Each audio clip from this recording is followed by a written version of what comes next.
All the committee of whole to order. Yeah, we'll start with the pledge of allegiance. Pledge of allegiance to the flag of the United States of America, to the republic which stands one nation under God, indivisible, with liberty and justice for all. Pardon me, the roll call. Alderman Carr. Here. Alderman Roll. Here. Alderman Johnson.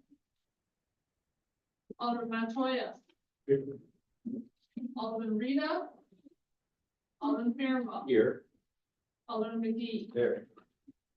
5-0. All right, your forum. Public comment? Any public comment? All right, moving on. Cook County Land Bank Authority. So background on this, where it came from. The Cook County owns, I believe, what, 5, 6 properties in town? 5 properties in town. Without going to specific addresses, they've owned them for quite a long time, and some for decades, and they're falling down. And because they're owned by the Cook County Land Bank, it's hard for us to take them because they're already owned by a nonprofit. And I really don't want them doing business in town because we can take a property faster, either sell it back or tear it down a lot quicker than this land bank can. We had these issues with the previous administration too. There's 2 different land banks, South Suburban and Cook County. South Suburban, we pretty much chased out of town. We're still got Cook County, which is a larger land bank, all of Cook County. So how it happened, how this brought to my attention a few weeks ago, there's a small building on Western Avenue that the windows were fine, they weren't broken. It was empty for a decade, probably, but the windows weren't broken, the door wasn't broken. And we got a call that they were breaking the windows out. Someone was breaking the windows out and putting those metal dog board ups that look like prison. And so we sent the police out there, and they were told, the Cook County Land Bank told us to board up this building. And the officer did, well, there was nothing wrong before. The windows weren't broken. There's no permits involved, and a little confrontation ensued. I stopped up there because of the confrontation, because the officer didn't know if it was under our authority that Cook County was operating. Long story short, we ticketed the company and we contacted the land bank. Unfortunately, they already broke the glass door that was there. So now we're dealing with at least one boarded up a window on the frontage of Western Avenue. But it brought to the attention that they hang on to these properties for sometimes, like I said, decades. And with no economic turnover and stuff, and we're dealt with the buildings sitting here. Not to mention they're boarding up them when they're not needed to be boarded up. You know, which I'm a firm believer of the broken glass theory. You got a boarded house here, and maybe there's another boarded house, and it never stops. So I talked to the attorney. There's things we can do, but from that confrontation from a few weeks ago, Cook County reached out to our administration and wants to sit down and negotiate these properties. So maybe something official on our end is not needed right now. And maybe we'll see if negotiations work without basically passing an ordinance that says we don't want you in our town anymore. It's it's very common. Other towns have done it. It's a little drastic, but we're going to see where that goes. So there's no action needed by our end right now. But there is a few buildings. I'll let you one. The old Pablo's Tacos, Cook County Land Bank. How long has that been empty? If everybody's familiar with it, right? At least 15 years. All right. Another one, the windows weren't broken, but they were going to go there next. So we caught them on Saturday. I hope it stopped at the one place they went to board up. So that's where that came from. We can hold off on this, or I'll bring it back if there's another issue. We can do anything officially, but that's where this came from. Is there any questions or comments? Alder. So let's say if we were to sort of cease allowing them to operate here in town, what would they have to sort of sell or auction properties? Well, how's it done in other towns? They'll deed the properties to us. That would be the agreement that generally is reached with them. And I think that's what we're working on right now, having them deed the properties over and then coming to some kind of mutual agreement that they're not going to purchase any more properties in the city. Another one is the South End Club. Everybody can reach back to the memory. It's a building on Broadway that's been empty for at least 20 years, at least. Wow. And they own it. They've owned it for this 20 years. So, and that bricks are falling into a neighbor's house for years. So, no, let's see what we can get diplomatically first before we do anything else. The next thing on the agenda is with 13337 Old Western. It's a corner building for the Mexican American Heritage mural is painted onto. The Rico Jalisco family bought the building a couple of years ago. They've dumped $500,000 into it already, just for improvements, and they're doing everything to the 10 out of the 10 building codes, like they built the whole basement, new foundation, tore off the roof, completely rebuilt it. So basically, they're building brand new buildings. They weren't planning to open a restaurant until Mario's officially closed and the conversation started that we don't have a Mexican-American restaurant on Old Western anymore. And they have 3 or 4 locations in other suburbs, Orland, Tinley, Ellison. Ellison is a big one on Cicero. So I said, well, it'd be nice to have another restaurant. This is what Old Western is, an entertainment area for restaurants and stuff, and we don't have one right now. So I said, give me a letter, because we did something similar with butter on bacon, an incentive. What they're asking for the letter, they basically threw everything at the wall. I talked to my administration, we think, and just how this normally works, it's, if we do an incentive, it has to be tied to the building, cannot be tied to the business. And they would have to work out some kind of agreement where they're promising they're opening a restaurant in order to get reimbursed monies. So I'm proposing that we do something similar we did above. You'd see the agreement at a future meeting, but is there any opposition to opening conversations with them at this point? Yep. No, and not opposed to that.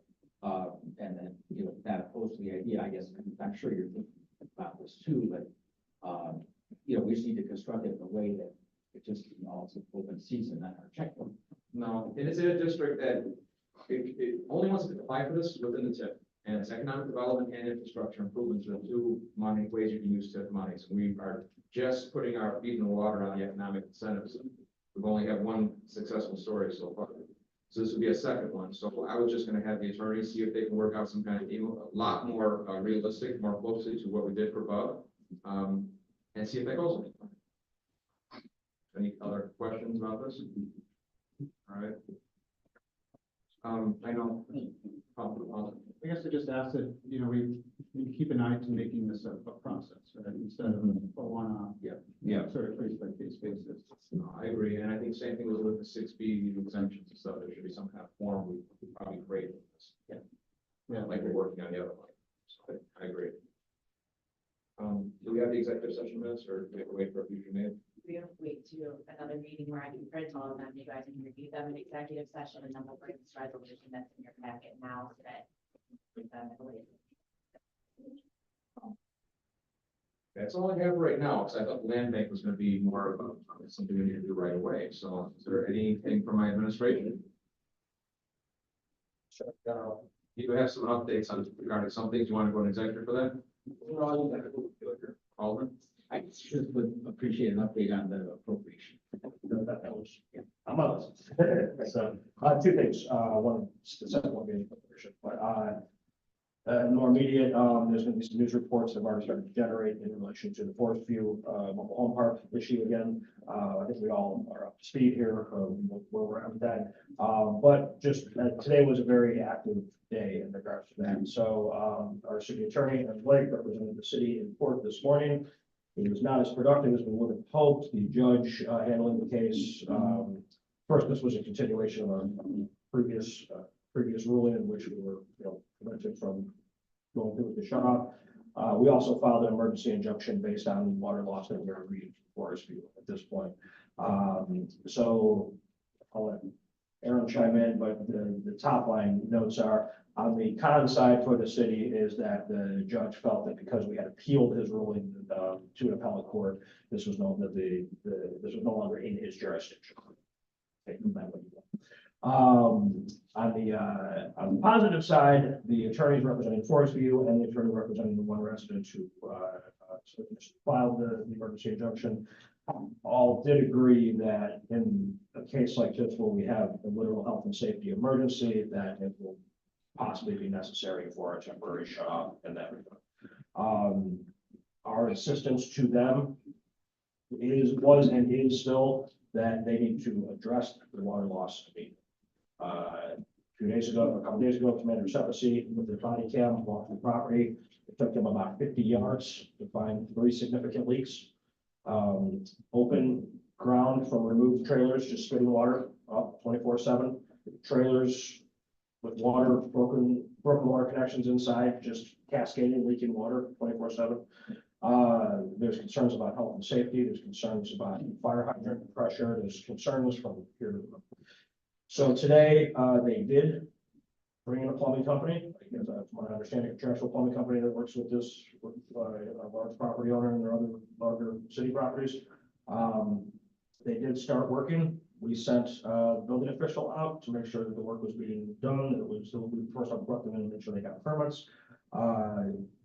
They started, the last update I got was they had fixed about three leaks. We gave them some further instruction about where we see the most water loss and where they need to start addressing tomorrow. This is more of an hour-to-hour story than it is a day-to-day story at this point. So tomorrow morning, we'll be back on this, and we're just gonna keep the pressure on them to continue ponying up and making the repairs that they need to make.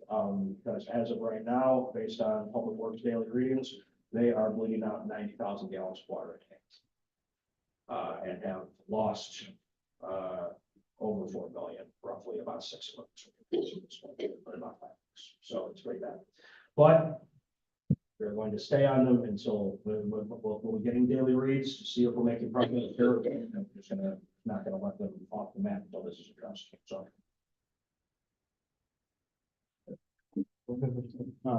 Is that a charge that we can continue to pass along to the owners, even though we may not expect to get it back? I mean, is that considered meeting charge all the loss?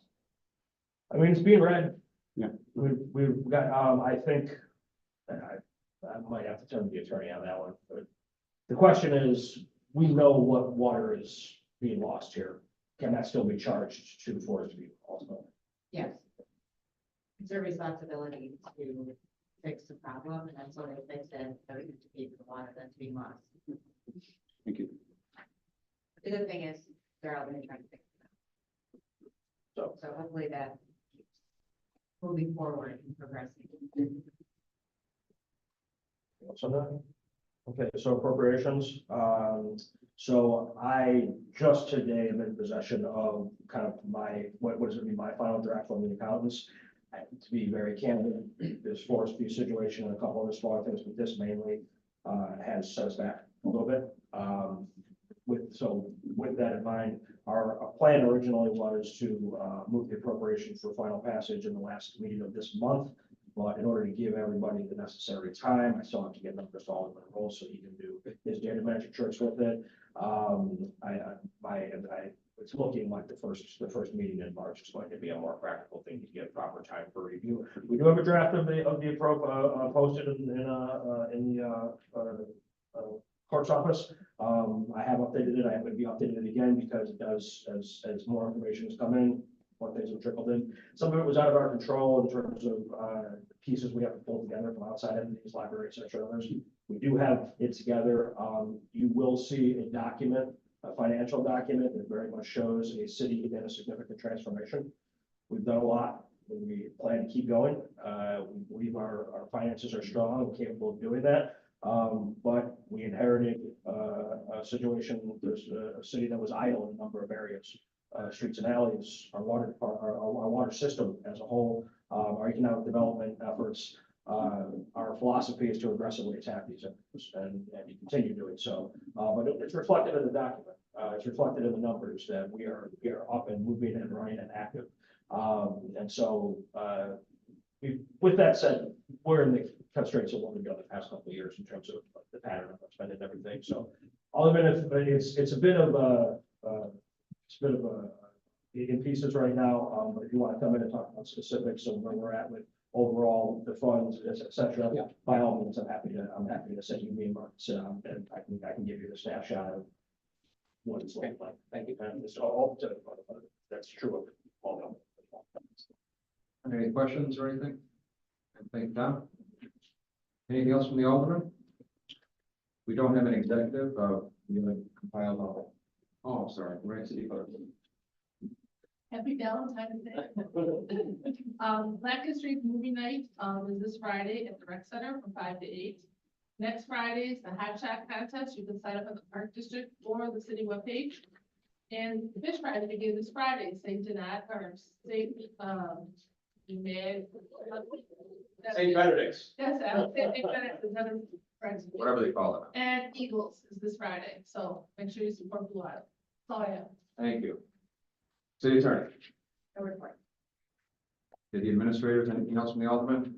Alderman? Just would like to, I should have done it last night, that Friday at noon, Public Works and the Forestry Board will be hosting a pruning event above city at noon down at Old Western. Or is that where it's going to start, Mike? Yes. Yeah, we'll start down there and, it'll be a fun day.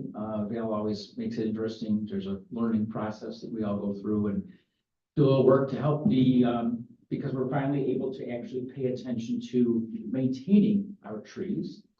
And that's in part due to Mike's diligence in trying to move this ahead and Val's great outreach to get some grants that now we've actually got an inventory of the trees and we know where work needs to be done and we're starting to attack that. So anyway, we could use everybody's help to come down and help us prune some trees on Friday. And Alderman, I'm glad you brought this up because I was going to bring it up at the future meeting anyway. As another tree person myself, I'm a tree person. We've moved leaps and bounds from having zero care of any trees in town or no policies at all to actively working on having stuff documented with the cooperation of Public Works and the building department now. And I know Rome wasn't built in a day, but I still see within the last couple of years, we've moved pretty forward in the amount of trees, especially making it part of our capital improvement plan. Every time we do a street, we're putting trees in. They're all going through the process of being the right kind of trees, being picked by our board. We have a board now. We never had that before. That needs to be tweaked. There's some issues there, but we're moving in the right direction. And I know it's one of those things, just like Tom mentioned, in a lot of different areas in the city. And this is one of them. We got some grant money. We want to do some things. There's some things we need to address. My ending point is Rome wasn't built in a day, and we have to realize we've done a lot, and we're still going to do a lot. We can't do it all at once. Thank you. All right, no executive session because we're not completely ready for that just yet. There's nothing else. We need a motion to adjourn.